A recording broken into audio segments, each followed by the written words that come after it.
안녕하세요. 80대 치매 노모를 모시고 계신 50대 구독자입니다. 저는 한때 겪었던 행복한 기억과 예고도 없이 찾아온 불행, 그리고 그 불행 끝에 찾아온 행운에 대해 이야기해보고 싶어서 이렇게 사연을 보내게 되었습니다. 25살 때 만난 아내와 오랜 연애 끝에 34살 때 결혼식을 올렸습니다. 아내와는 대학교에서 만났어요. 그녀의 이름은 이현주였습니다. 현주는 이름만큼이나 똑똑하고 아름다운 사람이었습니다. 학교 후배인 현주는 모두가 인정하는 그런 존재였죠. 군대를 전역하고 복학한 뒤 저는 현주에게 빠져들어 단발로 스타일을 바꿨습니다. 그리고 현주의 마음을 얻기 위해 최선을 다하기 시작했죠. 다 했어요. 과의 모든 학우들이 현주를 마음에 품고 있는 상황에서 저는 승리자가 되었습니다.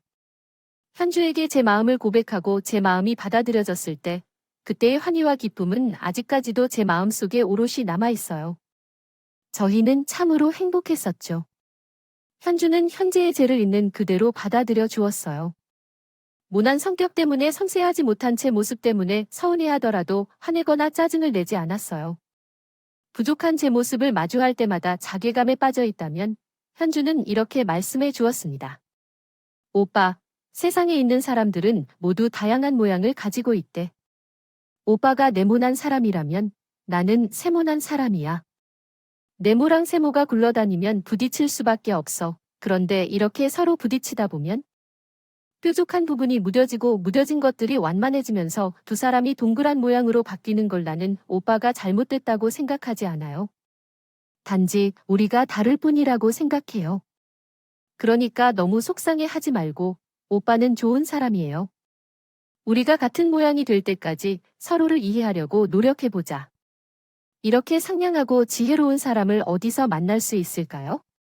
현주는 저에게 축복이었습니다. 바라만 봐도 좋았고 함께 있을 때는 웃음이 끊이지 않았어요. 현주는 현재 대화를 잘하고 문제를 파악하고 해결하는 방법을 찾는 데 능숙해서 학과의 비공식 상담사로 불리기도 했어요. 고민이 있는 사람들에게요. 현주가 나한테 가봐라고 말하는 것이 자연스러울 정도로 저는 현주의 그런 점이 자랑스러웠어요. 그래서 현주에게 어울리는 사람이 될 수 있도록 매진했어요. 공부도, 동기들과의 관계도 그 무엇 하나 놓치지 않는 현주를 따라가는 것만으로도 저는 좋은 성적으로 졸업할 수 있었습니다. 당연히 꽤 괜찮은 회사에도 입사를 하게 되었죠. 입사를 한 다음에는 현주와 결혼하고 싶었지만 현주의 입장은 확고했습니다. 저보다 1년 늦게 졸업할 예정이었던 현주는 졸업 후 회사에서 일하고 싶어 했습니다. 대학을 졸업하자마자 결혼 준비에 바쁘게 될 거라고 생각했는데 현주와 현주는 결혼 생활에 앞서 일 경력을 쌓겠다는 결심을 했습니다. 생각해보니 현주의 의견을 존중할 수밖에 없었습니다. 현주는 졸업과 동시에 좋은 회사에 입사했습니다. 현재는 당연히 회사에 잘 적응할 것으로 믿었습니다. 그녀는 똑똑하고 모두에게 인정받는 사람이었습니다. 그러나 많은 사람들이 모여 다음과 같이 말했습니다. 현주, 똑똑하고 아름다운데 그래도 여자잖아. 솔직히 말하면 그렇게 똑부러진 여자는 신부로도 별로라고 생각해. 회사에서도 그녀를 만나기 좀 그렇지. 자기가 얼마나 똑똑하다고 계속 논쟁할 것 같아. 그건 너무 예상되는 얘기잖아. 여자는 적당히 똑똑하면 돼. 지금은 말도 안 되는 이야기인데도 1990년대에는 이러한 인식이 흔했습니다. 그때를 경험해보신 분들이라면 아마 다들 아시겠지만 저는 그런 얘기를 들으면서도 현주가 잘할 것이라 믿었습니다. 콩깍지라고 말할 수도 있을 것 같네요. 저도 당시 시대 상황을 이해하고 있었지만 그럼에도 불구하고 이러한 생각을 하는 이유가 분명했습니다. 현지는 어떤 상황에서도 굴복하지 않았습니다. 여자니까 너는 안 돼라는 말도 듣고 한 귀로 흘리는 존재였죠. 게다가 같은 여자들이 이렇게 해봤자 어차피 안 된다고 말해도 상처를 받는 일이 없었습니다. 현주의 아버지는 당시에도 부당한 이런 사회적 인식을 지지하지 않았습니다. 깨어있으신 분이셨기 때문에 가능했던 것 같아요. 여자도 스스로 일해야 하고 자신의 인생을 개척해야 한다고 생각하는 분이셨거든요. 그런 아버지 밑에서 자란 현주답게 저도 많이 배웠죠. 그런데 직접 겪어본 현실은 냉혹했습니다. 현재는 하루하루 쇠퇴해가고 있어요. 쇠퇴하는 것 같다가 아니라 쇠퇴하는 것이 눈에 보였어요. 괜찮냐고 물었을 때 현주의 대답은 항상 한결같이 괜찮아였습니다. 현재는 회사에서 압박을 받고 있었어요. 남자 사원들보다 낫다는 이유로 고분고분하지 않고 똑똑하다는 것 때문이었죠. 하지만 현주는 결국 회사에서 버티지 못했습니다. 지금 생각해보면 저조차 그랬으면 안 됐어요. 저는 너무나 힘겨운 모습을 보이는 현주에게요. 퇴사를 권유받아 미루어온 결혼을 하는 게 어떨까 싶어 조심스레 말했습니다. 정확히 6개월 후 오랫동안 다니던 회사에 사직서를 제출했습니다. 아버지가 돌아가셔서 정신적으로 버티기 어려워졌기 때문이었습니다. 아버지와 같은 지주가 떠나셔서 더 이상 버티기 어려웠던 것 같았습니다. 회사를 떠나는 나를 안타까워하는 사람은 한 명도 없었습니다. 결국 왜 이렇게 오래까지 버티고 있었느냐는 반응이 대부분이었습니다. 결혼을 미루게 된 이유는 없었고 나와 현주는 곧바로 결혼 준비에 착수하여 얼마 지나지 않아 결혼식을 올렸습니다. 다행히 현주는 빠르게 안정을 찾았습니다. 현주와의 결혼 생활은 꿈 같았지만 문제는 예상치 못한 곳에서 발생했습니다. 결혼 후 곧바로 아이가 생길 거라고 생각했지만 우리의 노력에도 아이는 생기지 않았습니다. 이로 인해 부부는 많은 어려움을 겪었죠. 어떤 노력을 해도 아이가 생기지 않아 조금만 노력하면 아이가 찾아올 것이라는 말조차 할 수 없게 되었습니다. 4년이 지난 후에 현주는 나는 일도 결혼 생활도 모두 실패했다고 생각하며 살아갔습니다. 처음에는 실패하지 않았다고 말해주었지만 어느 순간부터는 그런 위로마저 쉽게 할 수 없게 되었습니다. 시간이 흘러 결혼 8년 차에 우리는 이러한 상황 속에서 부부에게 아이가 찾아왔다. 건강하게 태어난 아이는 세상에서 가장 소중한 존재였다. 아이가 작은 손으로 제 손가락을 잡았을 때 감겨는 이를 말로 표현할 수 없었다. 모든 순간이 아름다웠다. 나의 삶 속에 이토록 아름다운 순간이 다시 있을까 싶었다. 아이가 태어나자 온 가족은 함께 기쁨을 누렸다. 아이가 태어나지 않아 속상해하는 사람들을 신경 쓸 필요 없다며 현주에 대해 신경 써달라고 말씀하셨다. 37살이 되기까지 아이가 없었던 나와 현주를 위로해 주신 어머니도 눈물을 흘리며 기뻐하셨다. 그러나 아이가 4살이 되자 다시 한 번의 변화가 있었다. 예상치 못한 일이 발생했습니다. 처음에는 문제라고 생각하지 않았어요. 현주가 밖에서 사람들과 만나면서 활기를 찾는 모습이 기쁘게 느껴졌어요. 그러나 어느 날 통장을 정리하면서 주기적으로 큰 금액이 어딘가로 빠져나가는 것을 발견했습니다. 저는 큰 돈을 쓸 일이 없는데 대체 어디서 이 돈이 사라지는 건지 알 수 없었어요. 제가 사용하지 않았다면 돈을 뺀 사람은 단 한 명뿐이었는데 그 사람은 현주였습니다. 조심스럽게 현주를 불러서 물어보았습니다. 요즘 무슨 일이 있어? 무슨 일이 있으면 나에게 말해줘야 해. 알지? 내 질문에 현주는 밝게 웃으며 별일 없어 라고 대답했습니다. 걱정하지 마라 고 대답해 주었어요. 그때까지만 해도 별 문제 없을 거라고 믿고 있었습니다. 사실 별일이 없을 거라 믿고 싶었던 것 같아요. 저는 그저 아이가 생기기 전에도 마음고생하고 아이를 키우느라도 고생했지만 이 정도면 괜찮을 것이라고 생각했을 뿐이었습니다. 그런데 점점 통장에서 빠져나가는 액수가 커지고 빠져나가는 주기도 자주해졌어요. 이대로는 문제가 커지겠다 싶어 현주를 불러서 진지하게 이야기했습니다. 내가 지난번에 무슨 일 있는 건 아니냐고 물어봤잖아. 정말 아무 일 없는 거 맞아? 나도 그때 말했잖아. 별일 없다고.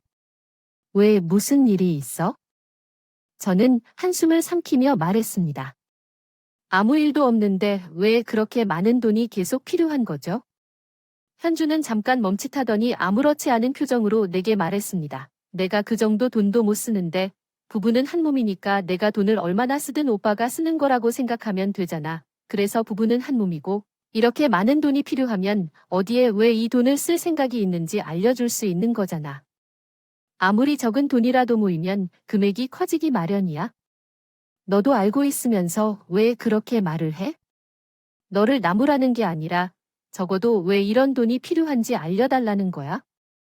애써서 말해봐. 현주는 마지못해 돈의 사용처를. 그는 말했습니다. 현재 대답은 상당히 의심스러웠습니다. 아, 사실 나는 사업을 하려고 준비 중이야.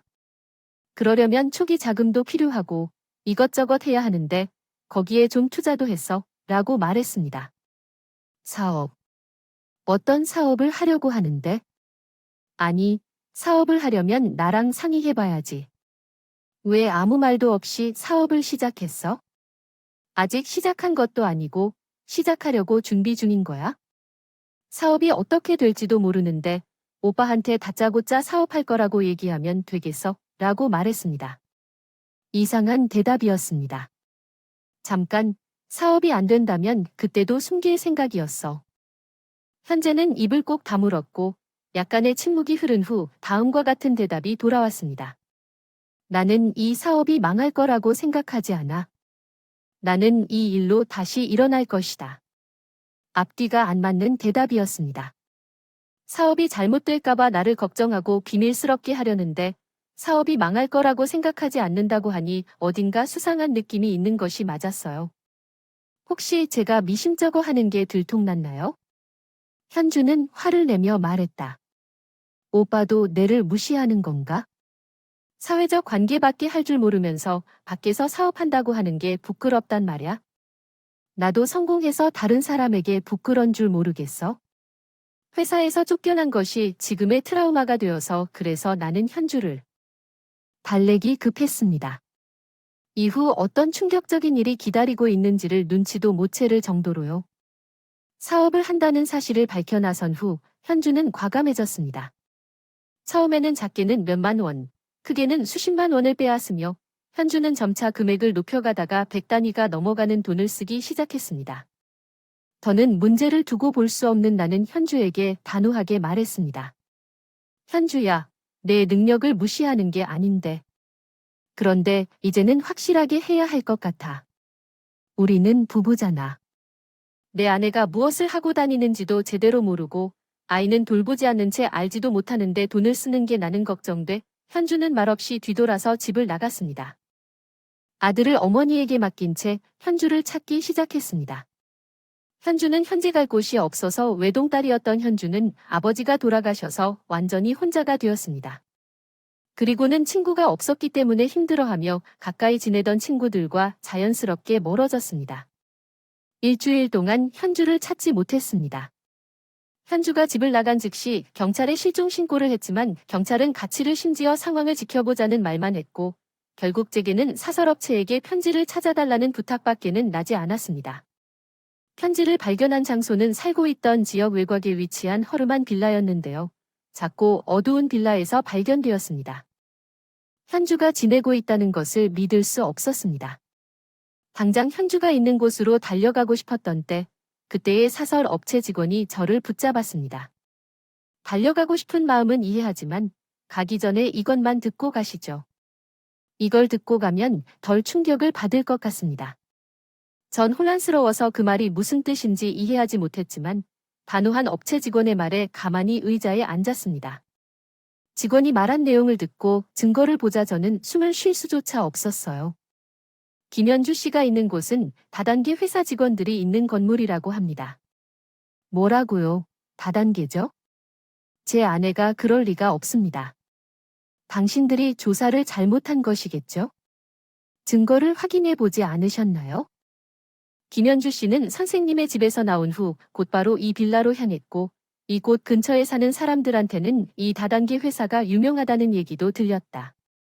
게다가 김현주 씨를 아는 사람들도 많았다. 도대체 이 빌라가 뭐하는 곳인지에 대한 궁금증을 풀기 위해 직원은 한숨을 돌리고 말했다.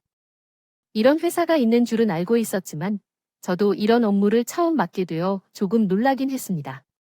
이 건물은 다단계 회사에서 교육을 받는 사람들이 머무르는 곳이다. 보통 두세 명이 지낼 수 있는 방에 10명 정도가 모여 자면서 제대로 휴식을 취하기 어려울 뿐만 아니라 심한 경우에는 교대로 자는 경우도 있다. 당연히 음식 또한 제대로 나오지 않는다. 씻는 것도 일찍 들어온 사람들이 먼저 나중에 들어온 사람들은 씻지도 못하는 경우가 허다하답니다. 아니 첫째, 그 사람들은 왜 거기에 모여 있는 건가요? 그렇게 허름한 곳에 사람들이 수십 명 모여 있다면 다 함께 나오는 것도 가능하잖아요. 가장 위에 있는 사람들이 조금만 노력하면 돈도 많이 벌 수 있고 성공한 삶을 살 수 있다고 세뇌하듯이 시키는 것 같습니다. 돈을 많이 가져다 주면 더 높은 지위를 가지게 된다는 거겠죠. 그래서 제 아내가 돈을 빼간 이유일 것입니다. 그제야 모든 퍼즐이 맞춰지는 기분이었습니다. 현주가 돈을 빼간 이후 그 금액이 이유를 알게 된 것이죠. 눈앞이 노래지고 하늘이 무너지는 기분이었습니다. 그럼 제 아내도 이런 곳에서 지내고 있다는 겁니까? 다행이라고 말씀드리는 게 맞는지는 모르겠지만 아내분은 이 건물에서 혼자 쓸 수 있는 방을 쓰고 계십니다. 그 이유는 당연히 돈을 많이 가져다 주기 때문이죠. 여기서 하는 말이 이거예요. 실적이 좋으면 너네도 이렇게 될 수 있다. 그런데 문제는 이 사람들이 영업을 하는 방식이 절대 수익이 날 수 없는 구조예요. 그러면 그 말은 돈을 많이 주는 것이 유일한 방법이라는 거예요. 실제로 지금 아내를 찾으러 가신다고 해도 아내가 따라오실지는 모르겠습니다. 강제로 데리고 오는 방법 이외에는 없을 테니 어떻게 아내를 모시고 나올 수 있는지 신중히 생각하고 가시길 바랍니다. 직원이 증거를 보여주고 세부적인 설명까지 했지만 저는 직원의 말을 완전히 믿지 못했습니다. 직원에 대한 믿음보다는 아내에 대한 믿음이 더 강했기 때문이었어요. 그래서 직원의 말을 무시하고 직원이 제공한 건물 주소로 이동했습니다. 빌라 앞에서 차를 주차하고 있는데 한 건물에서 수십 명의 사람들이 줄 서 있고 있습니다. 어디론가 향해 가야 할 것 같아요. 작은 빌라에서 나오는 많은 사람들이 어떻게 나왔는지 신기함을 넘어 기이함까지 느꼈습니다. 눈에 불을 켜고 아내를 찾고 있었는데 가장 마지막으로 유유히 걸어 나오는 아내를 보았습니다. 현주야, 아내의 얼굴을 보자마자 차에서 내려다가 달려갔습니다. 아내는 제게 나타났음에도 놀란 기색 하나 없었습니다. 현주가 냉랭한 말투와 한 번도 보지 못한 표정으로 여기는 어떻게 알았냐고 쏘아붙이듯이 물었습니다. 날카로운 말에 현주의 눈은 텅 비어 있었습니다. 아내가 사라진데 어떻게 찾지 않을 수가 있겠습니까? 뒤지고 또 뒤져서라도 찾아내야 해. 돌아가. 나는 성공할 때까지 안 돌아갈 거야. 그렇게 알아? 도대체 내가 말하는 선곡이 뭐야? 도대체 왜 그래? 그러던 중 현주는 차움 본 얼굴로 소리를 지르며 말했다. 정말 악소리를 지르며 소리를 쳤어. 나도 성공하고 싶다고. 명품 같은 건 바라지 않아. 그냥 인정받고 싶어. 김현주야, 그렇게 똑똑한 척하고 있었다가 잘 됐다고 하는 건 잘못됐어. 한 번 듣기 위해서 이걸 하는 건 잘못된 일이야. 나는 아직도 억울해. 나는 담배나 커피를 마시는 저 녀석들보다 못한 게 대체 뭐야? 텅 빈 눈으로 동네가 떠나라 소리쳐요. 현주의 목소리엔 한이 느껴졌다. 있었습니다. 처음에는 현주가 돈을 벌고 싶어서 그렇게 했다고 생각했습니다. 하지만 그게 아니었어요. 현주는 이루지 못한 꿈을 이루고 싶었던 거였습니다. 그날의 현주를 놓아줄 수밖에 없었어요. 하지만 손 놓고 있을 수는 없었습니다. 그런데 저에게는 아무리 생각해도 아프지 않은 아들 정찬이가 있었기 때문에요. 알문이 트인 6살의 나의 아들은 밤에 잠꼬대로 울며 엄마를 찾을 정도였는데 어느 순간부터는 엄마를 찾지 않았습니다. 아마 엄마가 오지 않을 거라고 본능적으로 느꼈던 거겠죠. 그 어린 나이에 말입니다. 그러던 중 그 실망스러운 정찬이에게 다시 가족을 만들어주기 위해 아내를 찾아갔습니다. 정말 최선을 다했습니다. 마음을 돌리기 위해서요. 그런데 아내의 마음은 쉽게 변하지 않았습니다. 뺨을 맞고 돌아올 정도였죠. 현주의 상태가 심각해졌다는 건 눈을 통해 알 수 있었습니다. 하지만 정찬이를 보면 제가 알던 현주의 모습을 기억하게 되어서 도저히 포기할 수 없었어요. 그런데 아내를 믿고 기다렸던 제 태도는 크나큰 폭풍이 되어 저를 덮쳤습니다. 오랜만에 어머니 댁에 있던 정찬이를 데리고 주말 저녁 시간을 보냈는데 누군가 집 문을 두드렸습니다. 문을 열면 험악한 남자 둘이 저를 노려보고 있었습니다. 처음 보는 사람이었고 그것도 험악한 사람이었습니다. 박영민. 사람에게 이름을 불렸을 때 자연스럽게 위축되었습니다. 안에 있는 정찬이가 내게 알아보이지 않을까봐 서둘러 밖으로 나가 문을 닫았습니다. 누구세요? 김현주의 얼굴은 진정해지고 안내자를 바라보며 대답했습니다. 김현주 알아요. 저는 그 여자의 남편입니다.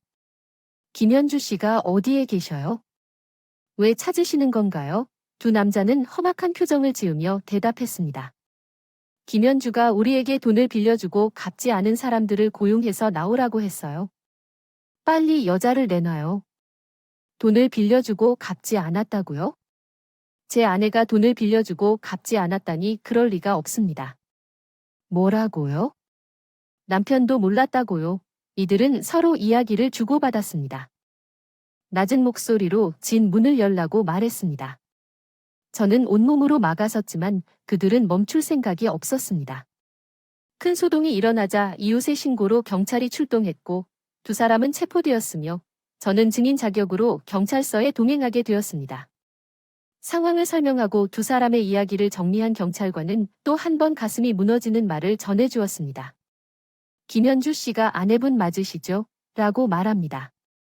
네, 맞습니다. 김현주 씨가 실제로 돈을 빌린 기록이 있네요. 차용증까지 쓰면서 빼도 박을 못합니다. 이거 문제가 더 커지기 전에 돈을 갚던지 아니면 아내분을 데려오던지 둘 중에 하나는 해야겠어요. 그 이후에 아내에게 돈을 빌려준 사람들이 하루가 다르게 집으로 찾아왔습니다. 아들을 집에 둘 수 없는 상황이라 도저히 되었어요. 그런 때마저 마음을 굳게 먹어야 했습니다. 나는 집으로 찾아온 사람들에게 아내의 상황을 전달하고 아내를 찾아갔습니다. 마누라가 돈을 갚지 못하면 남편이라도 갚아야 하는 거 아니냐고 쏟아내는 비명을 듣고 그 이유였습니다. 아내가 나타나는 시간에 맞춰 허름한 빌라로 가서 여기저기 점점 아내가 나타났습니다. 아내를 붙잡고 물었습니다. 돈을 빌렸다며 어떻게 된 거야? 내 돈만 가져다 쓴 게 아니야. 아내는 인상을 팍 쓰며 제 팔을 뿌리쳤습니다. 그래, 돈 좀 빌렸다고 오빠 아니라 당신이 돈 가지고 하도 난리를 쳐대니까 돈을 갖다 쓸 수 있어야지. 그래서 돈 좀 빌렸어. 돈은 갚는다고 내가 돈 떼어먹는데 대체 어디서부터 꼬인 것일까요? 모든 게 후회됐습니다. 현주가 이렇게 될 때까지 아무것도 모른 채 그저 믿기만 했던 과거의 나를 가만두고 싶지 않을 정도였죠. 너는 대체 어떻게 하려고 그래? 사람들이 지금 너 고소하겠다고 난리야? 돈 갚을 능력도 없는데 대체 왜 그만한 돈을 빌린 거야? 고소. 그래. 고소. 그거 당하면 경찰에 불려가고 그래야 되잖아. 그럼 당분간 일을 못 하겠지? 현지에게 가장 무서운 건 채무자들의 독촉도 경찰도 아닌 다단계 회사에서 일을 하지 못했던 거였습니다. 내 현주를 두고 뒤돌아섰습니다. 처음으로 나를 붙잡는 소리가 들려왔어요. 오빠, 그 돈 좀 갚아줘. 제발 그 돈을 갚아주면 집에 들어갈게. 집에서 출퇴근할게. 딱 한 번만 갚아줘. 나 이번만 잘 넘기면 진짜 성공이 코앞이야. 차마 뒤를 돌아볼 수 없었습니다. 뒤를 돌아보면 내가 기억하고 있는 현주를 영영 잃어버릴 것 같아서요. 뒤돌아 차를 타고 나오는데 의도하지 않게 사이드미러로 현주를 보게 되었습니다.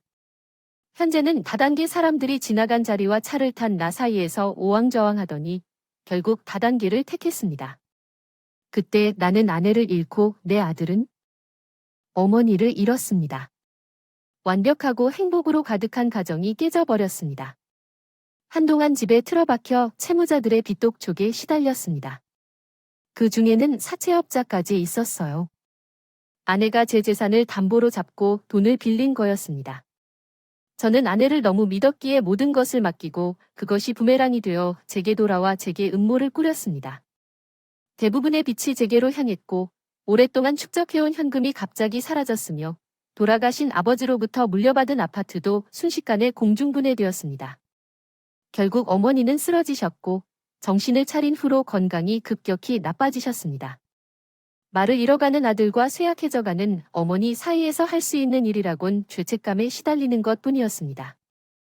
회사에서는 병가를 내주었지만 그것도 얼마나 지니고 있지 않을 것을 알 수 있었어요. 하지만 생각만 하고 있을 뿐 돌아갈 수는 없었습니다. 그렇게 저와 어머니, 아들마저 말라가고 있을 때 현주가 눈앞에 나타났습니다.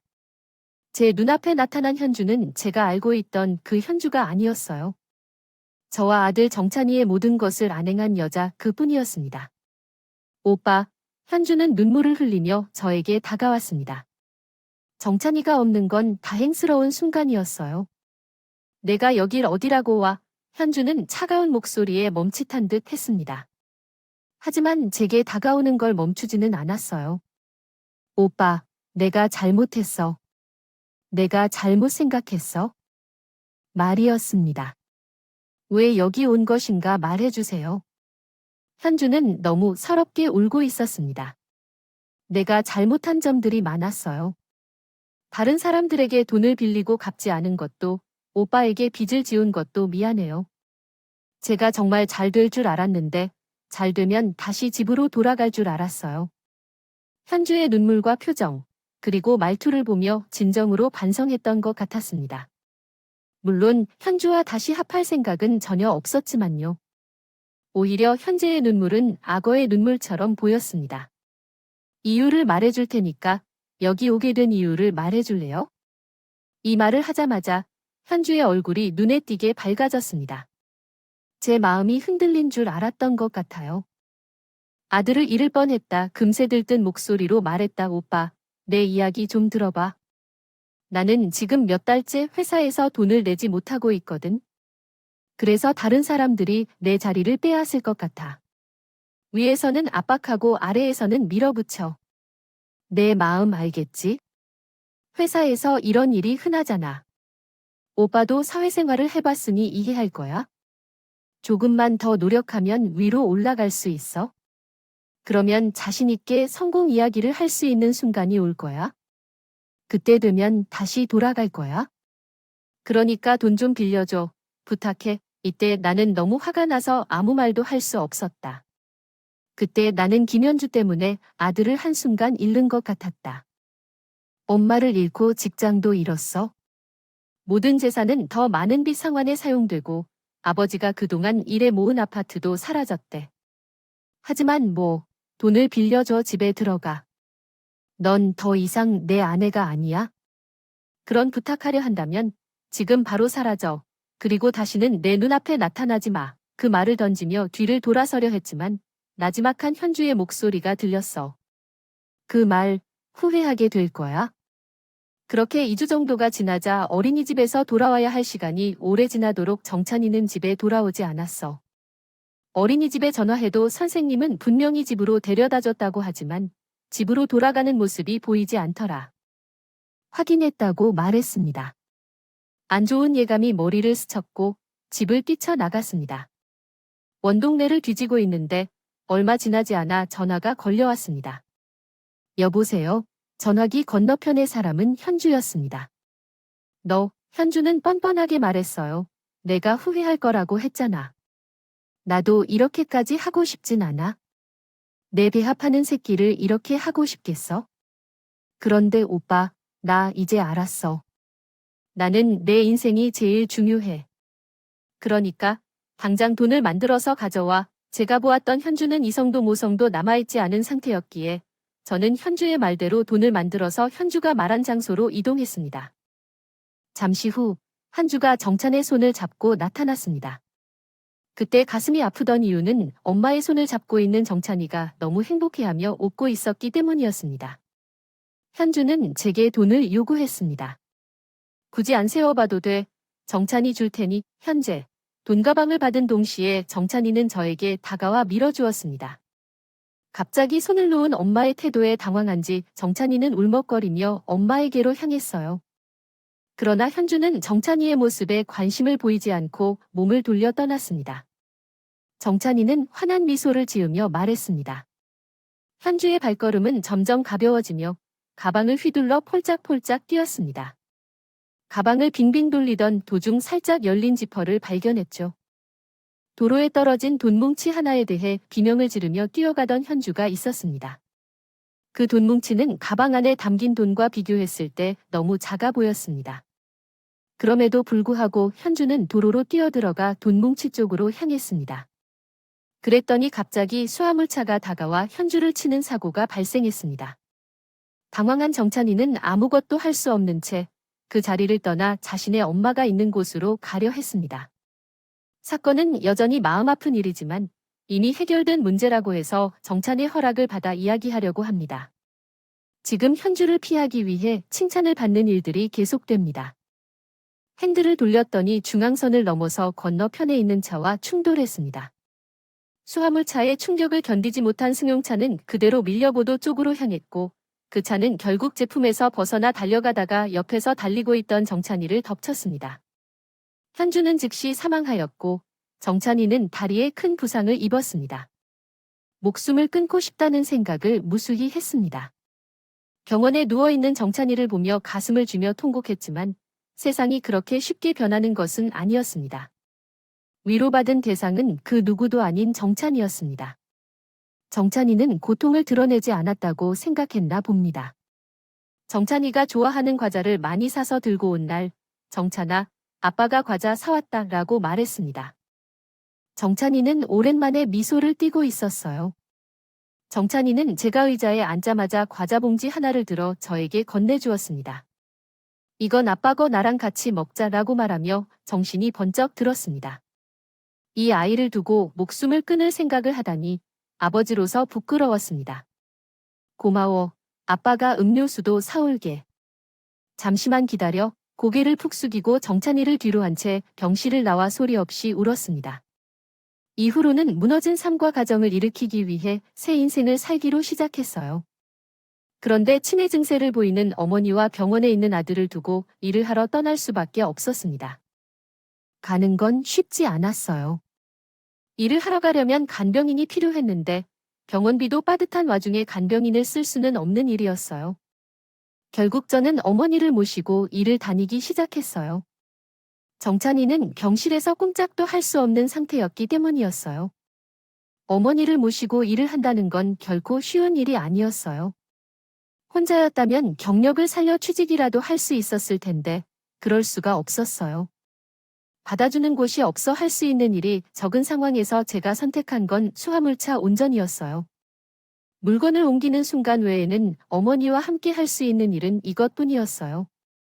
물론 이것도 사장님이 제 사정을 이해하신다 싶어 편의를 봐주신 거였어요. 어머니의 치매 증상은 심해지면서 요양원에 입소시킬 수는 없었어요. 정찬이는 재활운동을 시작하면서 병원비가 배로 들기 때문에 엄마를 편한 곳에 모시지 못한다는 죄책감과 자괴감을 느끼고 있어요. 정찬이는 매일 재활운동을 하면서 얼굴조차 나타나지 않는 미안함을 느끼고 있지만 여전히 평온하게 행동해야 했습니다. 어느 날도 예정대로 어머니를 돌봐야 하는 중이었고 그때 엄마, 지금 금방 물건을 배달하고 올 테니까 잠시 기다려 주세요. 어디에 가셔서는 안 돼요? 아시잖아요. 하고 말했습니다. 그날 어머니는 정신을 조금 차린 것 같았어요. 하지만 그게 아니었어요. 정신이 돌아온 것처럼 보였던 거였죠. 그래서 마음을 편하게 했는데 배달을 마치고 돌아왔을 때 조수석 문은 활짝 열려 있었고 어머니는 사라져 있었습니다. 어머니를 곧바로 찾았지만 봤다는 사람은 없었어요. 회사 건물들이 밀집해 있는 곳에서는 어머니가 가본 적이 없었습니다. 그래서 사방을 돌아다니다 다시 원래 있던 곳으로 돌아왔을 때 차 바로 앞에 있는 가장 큰 건물 앞에서 병원 직원들이 한두 명이 누군가의 팔을 끌고 나오는 것을 보았어요. 팔을 끌려 나오는 사람은 어머니였어요. 어머니는 머리가 잔뜩 엉망인 채로 소리치고 있었습니다. 이거 가져다 줘야 하는데 우리 언니가 물건 주우면 주인에게 주어야 한다고 했는데 키가 거꾸로 솟는 느낌이었습니다. 저는 달려가서 경호원 2명을 내팽개쳤어요. 지금 이게 뭐 하는 짓입니까? 경원들은 금방 일어나서 대려처에게 화를 냈습니다. 그쪽이 할머니 아들입니까? 그래요. 내가 아들입니다. 대체 우리 어머니한테 뭐 하는 짓입니까? 칙칙거리고 있는 중에 책임자로 보이는 한 사람이 뒤따라 나오더니 이렇게 말했습니다. 밖으로 거칠게 보셨던 것에 대해 죄송하지만 어머니가 회사 로비로 오셔서 출입구를 무작정 넘어가려 하셨습니다. 이러시면 안 된다고 분명히 말씀했는데 저의 경호원을 때리면서도 출입구를 넘어가시려 해서 어느 정도 충돌 사고로 인해 저희 직원도 피해를 입었고 건물 내부 시설에도 손해가 발생했으니 이 정도로 융통해 주시겠어요? 온전한 상태가 아닌 분으로 보이시는데 이렇게 말씀드리는 겁니다. 저는 아이처럼 떨고 있는 어머니의 손을 꼭 잡은 채로 고개를 숙여 이렇게 말할 수밖에 없었어요. 제가 잘못해서 죄송합니다. 세 사람이 들어가고 저는 어머니의 헝클어진 머리를 다듬어 드렸어요. 어머니는 계속해서 제 모습을 살피시면서 제가 아무 말도 하지 않았습니다. 차에 돌아가서 다시 운전을 하려고 했을 때 곁눈질로 쟤를 쳐다보시는 어머니가 서류봉투를 들면서 이렇게 말씀하셨어요. 이거 가져다 주어야 하는데요. 속상했습니다. 대체 그게 뭐길래 그거 전해주겠다고 그런 모진이를 당했으면서 그 서류 이야기를 하다니. 어머니가 겪었던 그 일은 기억조차 못한 채 누군가 떨어뜨린 물건은 꼭 전해줘야 한다는 사실만 기억하는 어머니가 너무나 안쓰러웠습니다.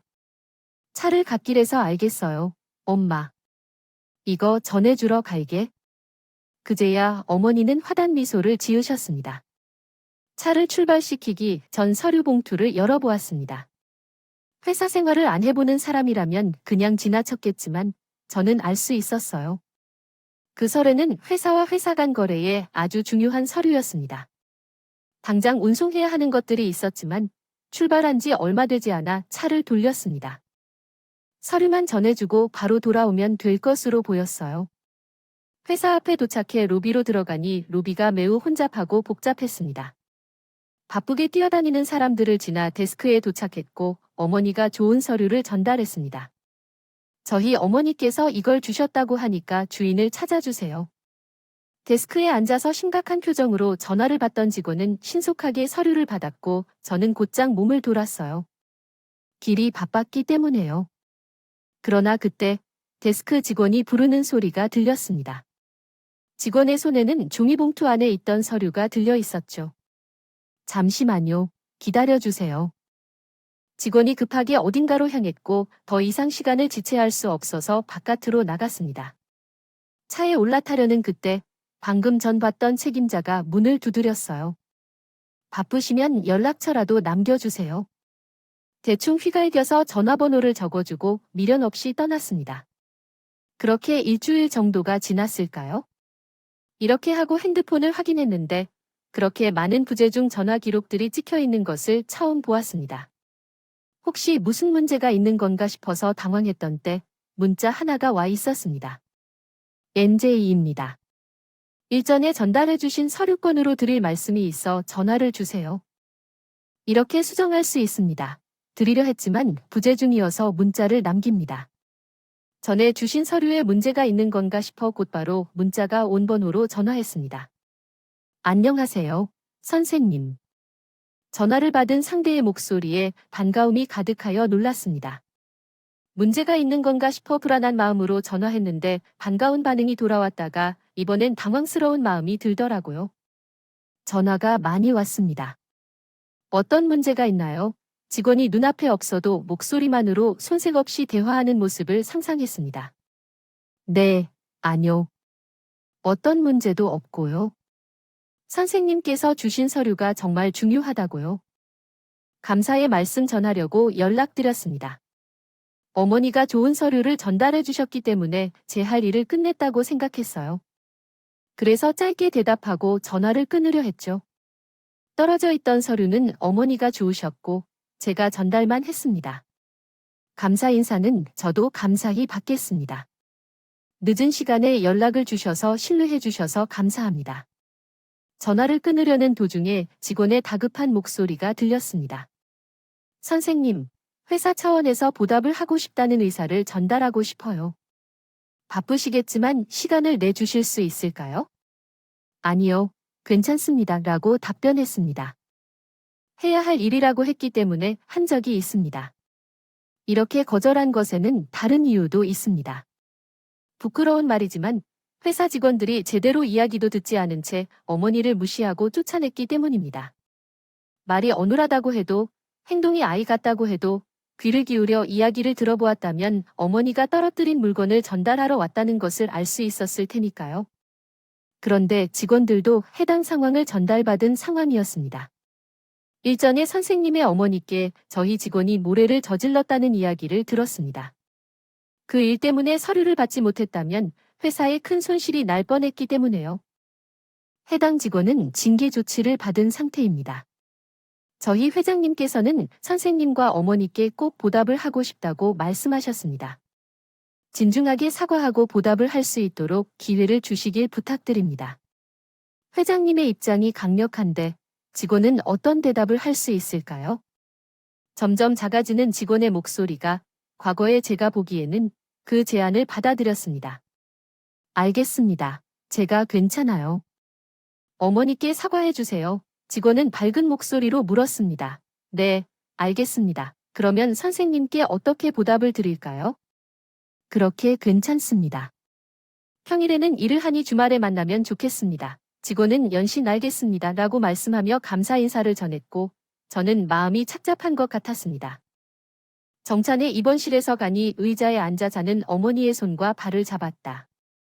보통은 퇴근 후 정찬이를 미루고 집에서 어머니를 모셨을 텐데, 그날은 정찬이가 많이 지친 것 같아 해줬어요.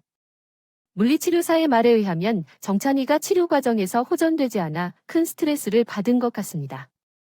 정찬이와 어머니가 잠들어 있는 걸 보며 오랜만에 눈물이 흘렸어요. 가족들을 위해 굳건해야 한다는 생각에 애써 참아왔던 눈물이 나왔습니다. 주말이 되어 회사 직원들과 만났어요. 물론 회의는 병원에서 열렸죠. 직원들이 과일과 음료수를 사와줬어요. 제가 전달했던 서류에 대해 마음속으로는 미안하다는 말을 전달하고 고개를 숙였습니다. 솔직히 말해서 어머니께서 주워다 주신 서류가 어떤 것인지, 어째서 그렇게까지 하시는지 궁금했습니다. 이 의문을 해소하기 위해 직원들에게 물어보니 그 서류는 계약 직전에 거래처에게 전달해야 하는 중요한 서류였습니다. 중간에 문제가 생겼어서 서류를 변경해야 하는 상황이었는데 급한 상황이어서 퀵으로 보내기엔 위험 부담이 있어 직원이 택시를 이용하여 오고 있던 중이었던 것입니다. 그러나 서두르다 보니 가방에서 서류가 떨어져서 그 서류를 주워주신 것이라고 합니다. 계약 직전에 발생한 서류 변경 사항과 이러한 우연한 사건은 상당히 어처구니 없는 일이었지만 선생님과 어머님 덕분에 문제를 해결할 수 있었습니다. 정말 감사하다는 말밖에 드릴 말씀이 없습니다. 그리고 저희 직원들이 그런 무례를 저질렀는데도 서류를 전달해 주셔서 감사합니다. 그 이야기를 듣고 왜 이렇게까지 하는지 어느 정도 이해가 되더군요. 잘 해결되어 다행입니다. 선물로 주신 과일은 입원실에 계신 분들과 함께 나눠 먹겠습니다. 자리에서 일어나려고 하는데 가장 나이가 많고 높은 직책을 가진 분이 저를 붙잡고 물었습니다. 혹시 가족 중에 입원하신 분이 계십니까? 그때는 별 생각 없이 대답했습니다. 네, 아들이 조금 아파서요. 직원이 정중하게 인사를 하며 저를 보내주었어요. 그렇게 며칠이 지났을까요? 그때의 일은 기억 속에서 점점 희미해지던 때쯤 원무과에서 연락이 왔습니다. 원무과는 믿기 어려울 정도로 놀라운 이야기를 했어요. 어떤 분이 정찬이에게 들어가는 모든 병원비를 부담하겠다고 후원을 요청했어요. 너무 잘된 일이네요. 정찬 아버님 모든 병원비를 부담한다니. 쉽게 믿을 수 없는 말이었죠. 아니, 도대체 누가 그렇게 큰 돈을 죄송하지만 후원자가 후원을 비밀로 해줄 것을 바라셔서 누구신지는 말씀드리기가 어렵네요. 어쨌든 너무 잘 됐어요, 아버님. 전화를 끊은 뒤 이 모든 상황이 꿈 같았습니다. 그리고 얼마 지나지 않아요. 모르는 번호에서 전화를 받았습니다. 여보세요. 안녕하세요. 박영민 씨세요? 네, 박영민입니다. 전화기 건너편의 사람은 차분한 목소리로 자기소개를 했습니다. 여기는 세영 요양원입니다. 예전에 상담하셨던 기록이 남아있어서 연락드렸어요. 그 상담을 하긴 했지만 지금 형편이 안 좋아서 어머니를 보내기 어려운 상황입니다. 그런데 계속되는 말 속에서 제게 찾아온 또 다른 행운이었습니다. 저는 쉽게 정신을 차리지 못했습니다. 그런 것에 대해 걱정하지 마십시오. 후원자 한 분이 저희 요양원에 정기 후원을 약속하셨는데 조건이 박영민이라고 하더군요. 어머니를 모시는 상황이라면 빠르게 진행하는 것이 좋을 것 같아요. 몇 일 내로 약속을 잡아서 저희 직원을 보내드릴 테니 함께 방문해서 시설 확인과 어머니가 지낼 곳을 확인하시면 좋겠어요. 전화를 끊은 후에는 마음이 가벼워졌어요. 어머니를 요양원에 모시고 정찬이가 더 좋은 환경에서 치료를 받게 되면서 마음의 큰 짐이 덜어졌고 더 자유롭게 활동할 수 있었어요.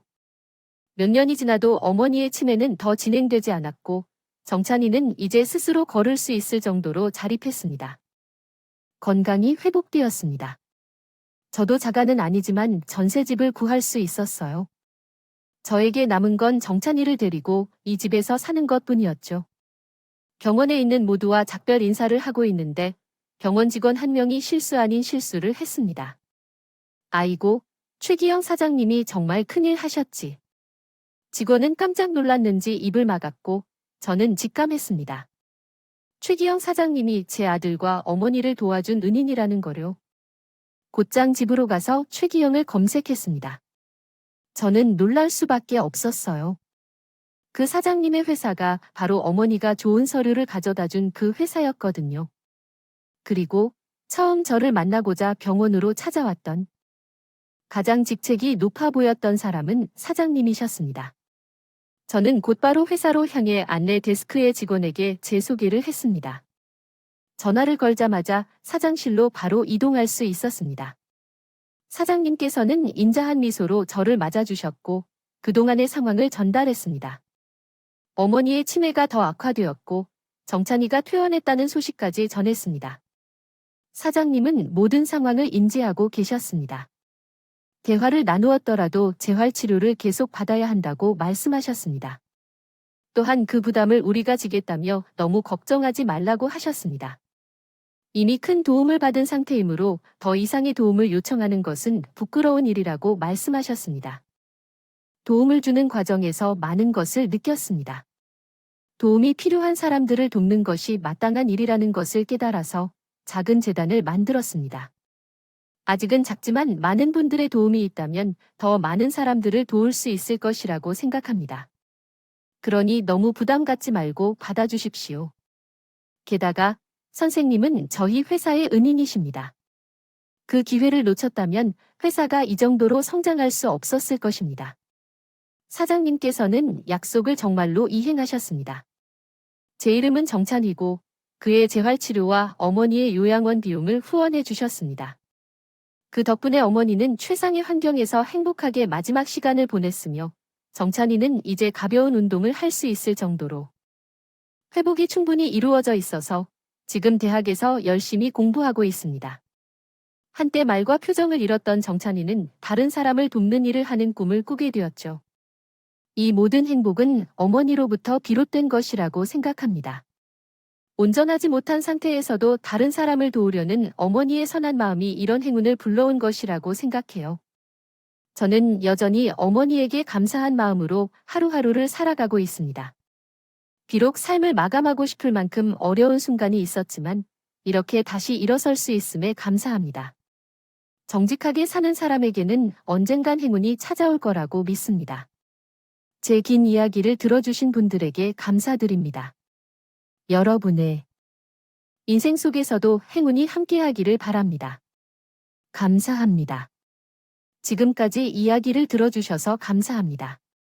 이야기가 재밌었다면 구독과 좋아요를 눌러주세요. 감사합니다. 안녕히 계세요.